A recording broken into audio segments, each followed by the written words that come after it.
I worked with the federal medical prison population and got to do pretty much anything and everything in there, healthcare wise, from receiving new inmates, transfers, to seeing them go out to the Mercy Hospital for procedures. Um, I would consider this a vulnerable population just because of the tight living spaces. If one person catches one thing, it's going to spread like wildfire throughout the place. So education was a big piece, just to get them vaccinated or even see doctors for help. That was part of my service learning project, was explaining the disease process, symptoms, and treatment for a variety of communicable diseases. And that went over very well. It was a small group of about 30 people, 30 of the prisoners, and they were all very interactive, eager to learn, knew quite a bit already, but not the specifics.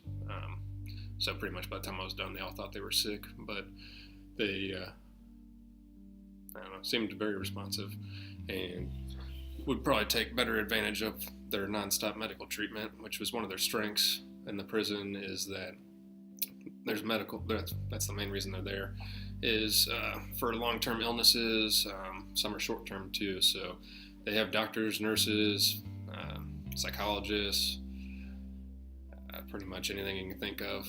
Health-wise, there's somebody there to see, but a lot of them just are stubborn on it, may not be educated about a specific disease. So that's what I found was the biggest weakness, was just them not utilizing their resources.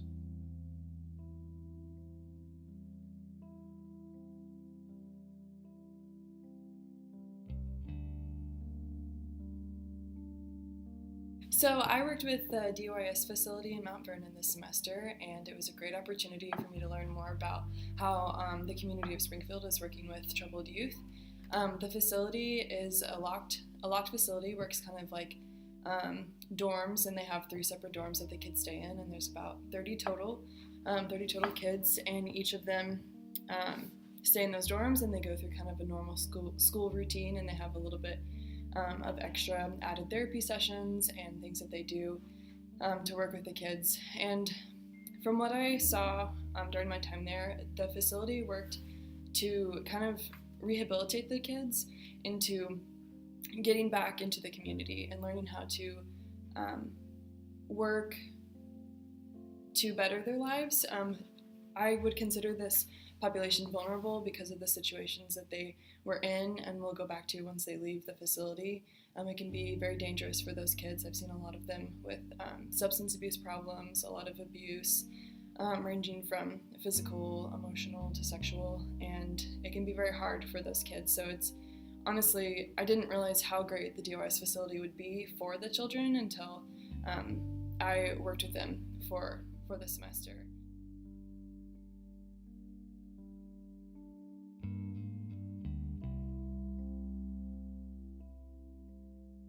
So this semester, me and Scott have been working as nurses at Greene County Youth Academy and detention.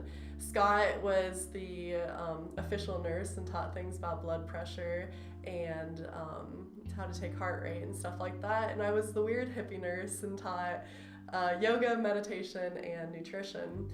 Whenever I first arrived at Greene County Youth and detention, I honestly kind of judged the kids at first when I learned about, the actions they made to lead them to be there.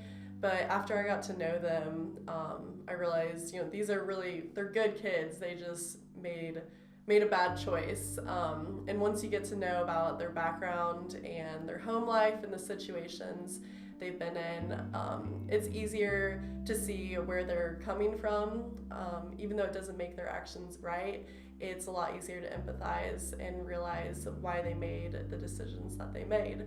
So I thought it'd be a good idea to teach them yoga and meditation so that they could learn to not react in stressful situations, but just cope with it better. So it was a really fun semester, and I actually loved the kids. They're really funny. So I was with MADDIE at GCYA, and I basically covered the medical aspect of the teaching. I covered blood pressure, pulse rate, And after that, we kind of did some first aid. I taught them how to use a tourniquet. I've still got bruises from that, but it was a good experience. I was really surprised how engaged the kids were. They actually asked me if they could learn how to do blood pressures, which was kind of cool. I wasn't expecting that. But we pretty much covered just first aid and blood pressure throughout my time there. We just reviewed a little bit each day, and by the end of the experience, they were doing it on their own. They knew just as much as anybody else would with it. I enjoyed getting to know these kids. Each of them have different backgrounds, and some of them have some really tough backgrounds, and you can kind of see how they ended up where they were. But it was really cool to see them overcome that and grow and become functioning members of society.